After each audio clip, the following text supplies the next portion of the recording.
How to cancel an order on AllChinaBuy. Hello everybody and welcome back to our channel. So let's get started without any further ado. For that, first of all, you want to go ahead and simply open the application. Once you open the AllChinaBuy application, all you have to do is simply sign in to your account.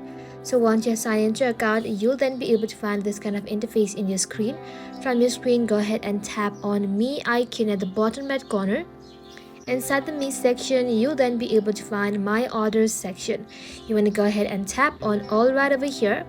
And inside this section, you'll be able to find all of your orders.